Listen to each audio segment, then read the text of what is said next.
everybody and welcome back to the Fortress of Solitude. Today we're going to be checking out Absolute Batman 2025 Annual by Daniel Warren Johnson, Mike Spicer, James Warren, Dave Stewart and Meredith McLaren. The Absolute Universe celebrates its first year with its very first annual, bringing with it a bevy of talented writers and artists to dive into the Absolute Batman's history and explore some of his early days, beginning with Daniel Warren Johnson's tale that begins with a young Bruce asking his father why a group of extremists have been bombing the city, and he wants to figure out a way to stop them. Thomas is rather defeated here as he says that he has no idea what to do since he's just one person and he doesn't know how to fix the world, but he is good at teaching and every student he meets he has a chance to make a difference in their life. So then maybe the student won't make the same mistakes as the extremists do. I'm glad we are returning to Thomas for a bit and getting to see the lessons that he had been imparting onto Bruce before he died. The idea here being that he's just kind of a tired, defeated man, having seen what the world does to people like him, and he's quite sad, and it is quite sad, but there is a silver lining there that he's figured out that his teachings are the way that he can just get that little bit of a hopeful message out into the world and through to the people. There's also a cool idea there of Bruce following on his father's footsteps and teaching people right from wrong, just in his own hyper-violent way, having seen violence seems to be the only way to get through to people and get them to take note in this universe, so that's why Batman does what he does. Thomas asks Bruce what he will do, and we get to see what he will do as in the present, Batman burns through some Nazi scum. Sometime before the fight though, Bruce checks in on a homeless camp in Slaughter Swamp before heading to a nearby pawn shop, where he picks up the arsenal of weapons he requested from the owner, finding the man had outfitted them all as less than lethal with rubber bullets and beanbags. Bruce dodges a question about what it's all for, paying the man before he asks about the construction site he saw the homeless camp in. The pawn shop owner says that a big company came in with money and promises, and then after 3 months of work, just up and left, driving people into homelessness. I'm liking how Johnson isn't shying away from very relevant topics in this story. The Absolute books have done a great job not shying away from all of that, but I do enjoy Daniel is making his story focused on that. It's not just like a small facet of a bigger story. This is the story. Batman is fighting Nazi extremists while also trying to help out with a homeless epidemic. I like when Batman tackles things like this. I like when Batman is being a champion of the people, and so far I'm getting all of that here. Bruce soon overhears a commotion, and while the shop owner tells him to leave it be, Bruce investigates, finding a group of pig mask wearing men beating up a homeless mother and her child. The men berate the woman for not speaking English, reminding them that they are in the United States of America and they do not belong there. Bruce has no time for these racist thugs, smashing one in the face. Before the other two can come at him, the shop owner hits Bruce on the back of the head with a wrench, reminding him that he should have left it be. The gang's leader, a man named DJ, comes by, learning of Bruce's savior complex. He kicks Bruce in the gut, happy to have a city boy to beat on, and he reveals that they are going to get payback on the city for turning its back on him and his boys. The gang begins stomping on Bruce, but a priest jumps on top of him, demanding that they stop. Priest, a man named Father Peters, knows who the men are, telling one of them that he has known him since he could walk, and what he is doing isn't who he is as a man. I'll probably mention it a little while later as well, but I just want to mention it here as well. But goddamn, Daniel Warren Johnson's artwork is just stellar. It suits this Batman so well. He has this over-the-top, almost cartoony depiction of violence, and what Bruce even looks like. It just fits his art style so damn well. I just love everything he's doing with this stuff. And he gives it this kind of gross, grimy look that gives each page and each, environment that Batman is in just this great character and texture. DJ gets on his motorbike and calls for the others to do the same, so they can now head to the town and do what they came to do. The gang speed off, and sometime later, Bruce awakens in the care of Father Peters, who knows that they got Bruce good. Bruce knows that it won't happen again as he spots a picture of a priest and his friends at a protest march. Father Peters knows that was a long time ago, and he and his friend were chasing peace, and it seemed like a never-ending journey. Bruce asks about the tattoo he saw on the gang members, and the priest reveals that 6 months ago, an outsider came into town to recruit, and he's been filling the holes in the hearts of the young men and boys of the town, giving them a dark place to go. This is a very real thing that we have actively seen through social media and through society in the last couple of years, especially more in the last couple of years. It's always been kind of there, but these last couple of years with social media, we've definitely seen it, where you see people like Andrew Tate or Nick Fuentes or Ben Shapiro radicalizing these young men to think the world is out to get them, and the minorities and the women are evil, and all of that horrid toxic shit, just preying on their insecurities and vulnerabilities of these people. And that's what Daniel is getting at here. It exists everywhere, and if not properly checked, it can spiral out of control and poison everything in its path. Bruce asks what DJ was talking about, learning that the homeless camp is the gang's target and they plan on running them out of town. Hearing this, Bruce refuses to let that happen, heading back to his now torched and destroyed vehicle to retrieve a special case, telling the priest that sometimes peace isn't an option. At the homeless camp, DJ's growing gang is met by some police who burst out into laughter as they pretend to stop DJ, donning masks so no one will know who they are as they join him. DJ tells the gathered mob that they are there to clean up the town, leading them into the camp where they attack the various men, women and children, wondering if the scared people finally see them. Before DJ can hit a Sieg Heil, Batman appears and snaps his arm in two so he can no longer salute. I can't tell you how satisfying this was to see happen, and with Daniel's artwork, it's just gloriously captured in this over-the-top act of violence, which continues as Batman boots another Nazi scum in the face before grabbing one of the masked cops and slamming him head and neck first into the ground. The pawn shop owner before takes a child hostage, but before he can do anything to the kid, Batman throws several batarangs into his eyes, finishing him off with a full force knee to the face. The boy, scared of Batman and his immense size, runs off as Bruce spots some keys on the man's belt, taking them before confronting DJ again. DJ tries to shoot the hero, but the gun he has does nothing against Batman and his immense size. Batman's giant fists, on the other hand, do something, turning the Nazi's face into raw mincemeat. I really love the red hues all through this section of the book that Daniel does. There's a lot of anger with both the Nazis and in Batman for what these men are doing to the homeless people, and it's a great visualization of that anger, having everything bathed in this deep red light and white lightning bolts just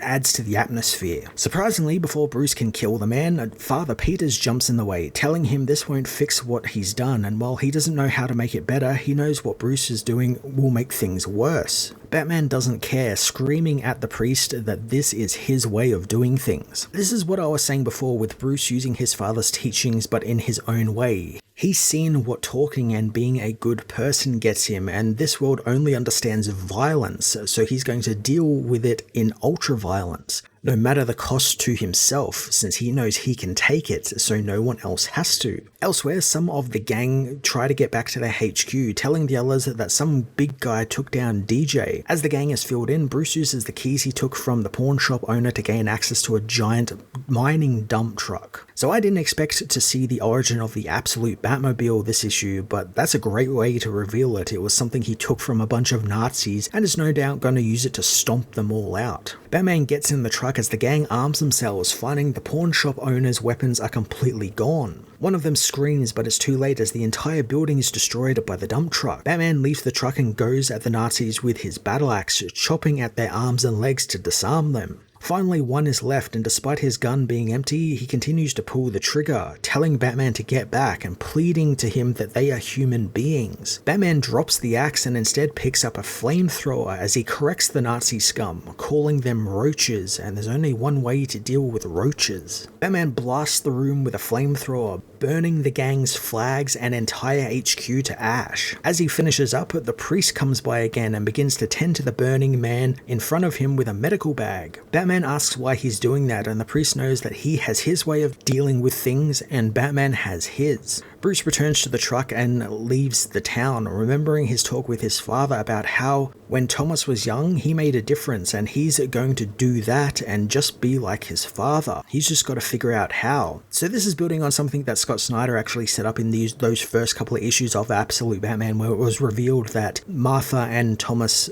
Wayne were actually like protesters. They were peace protesters, and that's actually how they met. And I like that Daniel is using that story here to explore why Bruce does what he does and how he goes about doing it, and he's trying to bring peace in a violent way, the only way he knows how. Daniel drops one hell of a surprise here as it's revealed that Thomas was the other man in the picture he saw at Father Peter's and was the priest's best friend. Thomas doesn't think that they knew what they were doing back then, and really he doesn't know what he's doing now, but he does know Bruce's nature, and he knows deep down he has a compassionate heart. So all he's going to have to do is be himself. As Bruce remembers the words, he finds the blood covering his hands, causing him to break down crying in front of the dump truck, as he has become the very thing his father and Father Peters fought against. What an ending to the story. It's just an utter gut punch that this world has just beaten and torn Bruce down so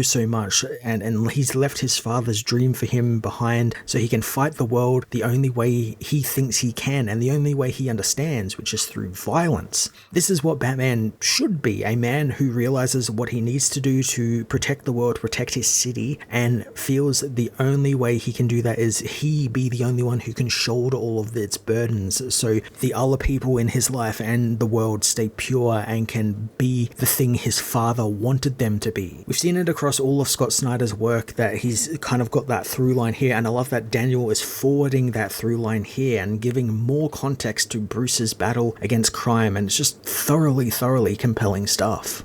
Daniel's story isn't the only one in this annual, as James Warren is up next with a story called Sanctuary, which sees a group of black skull mask wearing bandits break into a big church, raiding the kitchen for food and other things before they are told to arm themselves since Batman will be coming. As they set up sentries on the roof, one of the young masked men reveal that this was his father's home, revealing that his father started a business where he bought old churches and fixed them up and flipped them as McMansions. I love these little details through the Absolute Universe. You know, religion is dwindling throughout all of these books. We've seen little hints that there's no real religion in this universe. It's all because of Darkseid. And you see that people are like cynical, and we got, you know, people like this that are buying up churches because they're not being used and turning them into cheap mansions for people. Just flavor for the universe, and I love it so much. Soon the boy's father comes out of the darkness with a shotgun, calling the boy Victor and demanding to know why he is there. The man says that he has called the cops,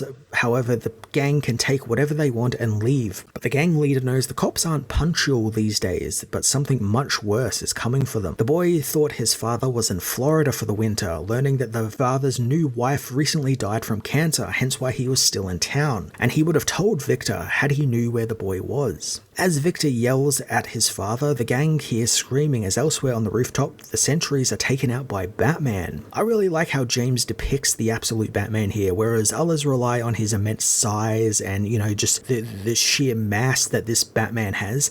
James is actually relying, at least at first, on the cool cape he has and the talons he can walk on. He's doing this great flowing cape that reminds me of how artists like Kelly Jones and Todd McFarlane draw these giant, you know, comically large-sized capes that they just look really cool but are just completely impractical. The gang quickly take out the old man, learning from him about the safe behind the bar as Batman makes his way inside the building. As the gang spreads out to find the masked vigilante, the gang leader refuses to lose twice in one night. He just needs his special brews, so he sniffs some really gnarly drug made from the spinal cords of frightened orphans, which is such a fucking metal sentence. Like, of course that's in the Absolute Universe. The man meanwhile reveals the arsenal hidden under the safe as across the house, Batman quickly takes down several gang members. This is as ninja Batman as we've gotten the Absolute Batman so far. This is like something out of like one of the Arkham games, you know, the Predator mode where you just take them out one by one and you scare the criminals into making mistakes and stuff like that. That's exactly what this is, and it's great.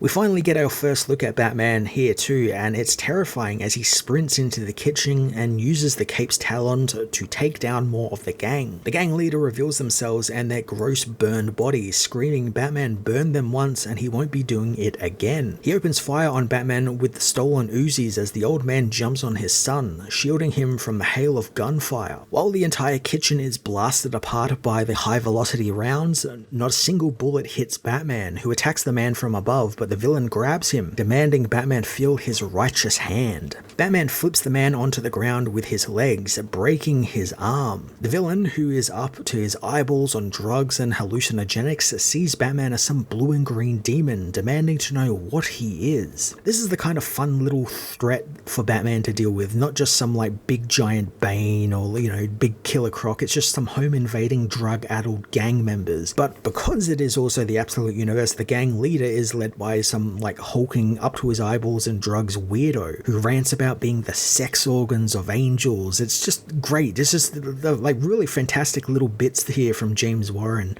just like giving flavor to this Gotham and what their criminals are like. The gang meanwhile try and throw hot boiling oil over Batman, but end up either covering themselves or are disarmed of the oil by Batman, who then tosses it onto their boss, who thanks to the drugs shrugs it off as it is nothing. As the gang escape the building, their boss pulls the pins on the grenades he has, saying that he'll make these suns burn bright and cast the dark out. Batman races across the room to protect the old man and Victor from the explosion which claims the life of the boss. But he finds the old man was already protecting his son, assuring the scared boy that he's going to be okay, since really they were in God's house. And it ends on this really great image of just this slightly broken stained glass window depicting a scene from the Bible that just kind of like embodies the title of the story, which is Sanctuary. This building is a sanctuary, and this boy and his father found sanctuary there, as well as Batman protecting them, giving them sanctuary. It's a great little thing to end the issue on. There's also a really great 2-page story from Meredith McLaren, which is kind of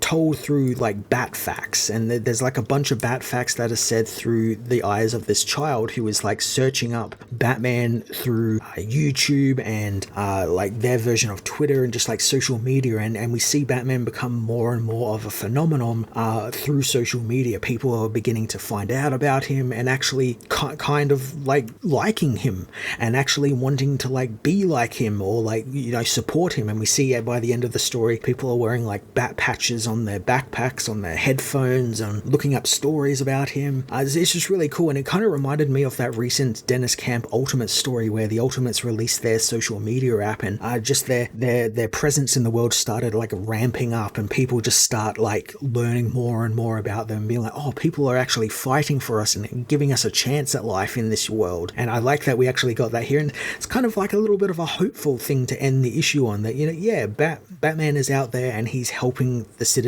of Gotham and the world realize that there is more to life than what is being offered to them, and that they can actually be free and be people. It's a fantastic little story just to cap the annual out on. Absolute Batman 2025 annual was a fantastic first annual for the Absolute Universe. It covered a myriad of really relevant topics to today's day and age, topics that I'm sure are going to anger a lot of people, but those people need to grow some skin, because if you're getting angry at Batman beating up Nazis, then you might want to think about that a little bit more. But it's just fantastic seeing Batman, lay waste to a bunch of Nazi scum, then help some people in a church, and just full of really great, hopeful stories of Batman actually making a change in this Absolute Universe, which really seems like it's like an uphill battle for him. And I love what Daniel Warren Johnson, Meredith McLean, and James Warren did with these stories. They're a fantastic little set of stories, ones I wouldn't have actually pegged for the Absolute Batman book, but ones that I thoroughly enjoyed, and I can't wait to see what other annuals we end up getting somewhere down the line. Hopefully an Absolute Superman, Absolute Green Lantern annual. I'm really looking forward to seeing what other writers have in store for the Absolute Universe. I'm going to give this issue a 10 out of 10.